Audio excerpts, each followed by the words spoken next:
conclave pour désigner le successeur de Benoît XVI, eut choisi l'archevêque de Buenos Aires.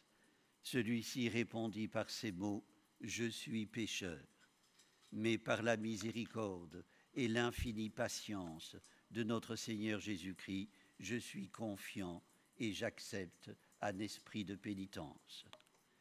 La devise épiscopale du cardinal Bergoglio résumait déjà cette déclaration. Miserando atque eligendo, pécheur et néanmoins choisi. C'est le thème d'un tableau du Caravage conservé en l'église Saint-Louis des Français à Rome, la vocation de Saint Matthieu, auquel le pape fait souvent référence, un pécheur sur lequel le Seigneur a posé les yeux. Frères et sœurs pécheurs, Zachée l'était à plus d'un titre. Les témoins de l'épisode que rapporte saint Luc, tous de bonnes âmes, n'en doutent pas un instant. Il est le chef des collecteurs d'impôts qui travaille pour le compte de l'autorité impériale romaine. Il manipule de l'argent considéré comme extorqué. Il collabore avec l'occupant. Il n'échappe pas au discrédit attaché à sa fonction. Il est honni, exécré. Or, cet homme riche et corrompu est habité par le désir de voir Jésus. Son désir l'apparente à celui qu'éprouvaient les Grecs venus en pèlerinage à Jérusalem et qui demandent à Philippe « Nous voudrions voir Jésus ». Sauf qu'il y a foule ce jour-là et que Zachée est un petit bonhomme. Alors il grimpe toute honte bue sur un sycomore, un arbre qui n'est pas un arbuste. Il lui servira de mirador. Frères et sœurs, ce qui suit est une magnifique illustration de la miséricorde du Père pour qui aucun pécheur n'est irrémédiablement perdu. Celui qui ne se détournera pas de nous quand nous serons morts, c'est le prophète Job qui le dit, pourquoi se détournerait-il des vivants? Cette question trouve sa réponse dans le renversement narratif de l'épisode. Zachée veut voir Jésus. Or, c'est Jésus qui aperçoit Zachée sur son perchoir. C'est lui qui l'interpelle et lui fait cette proposition inattendue.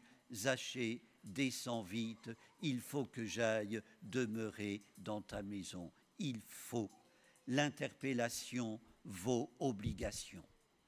Peu importe chez qui Jésus s'invite, qu'il soit riche ou pauvre, mécréant ou vertueux, il n'accepte pas l'esprit de séparation, de clan, de caste, de ceux qui se séparent des autres pour préserver leur prétendue pureté.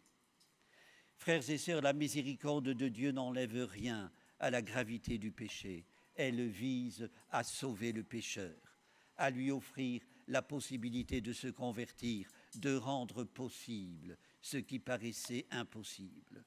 Zachée est riche, indique saint Luc. La richesse est un obstacle à l'appel de l'Évangile. Zachée partagera ses biens, il réparera ses torts.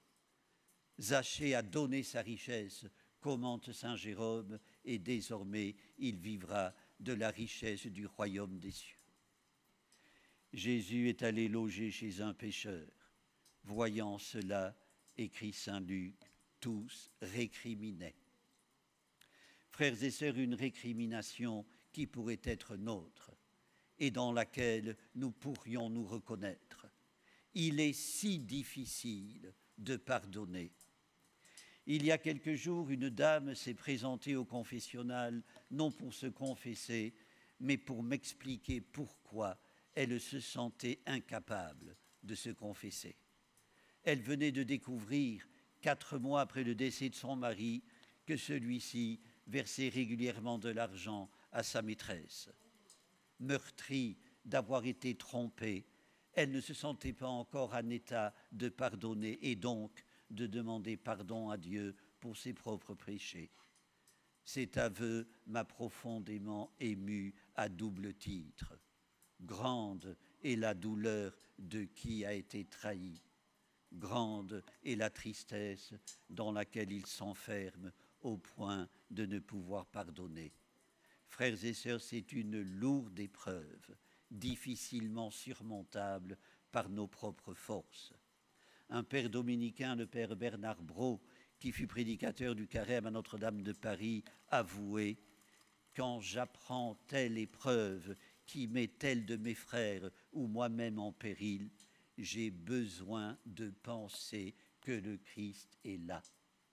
Oui, j'avoue que j'ai besoin d'être réconforté par le Christ dans ma peur, réconforté dans l'expérience de la peur ou comme la veuve réconforté dans l'expérience de la trahison qui laisse de terribles blessures.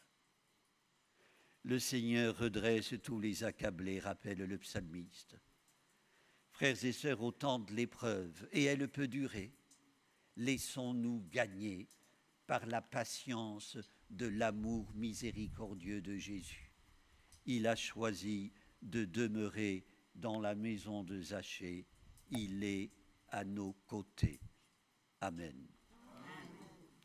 Prions le Seigneur.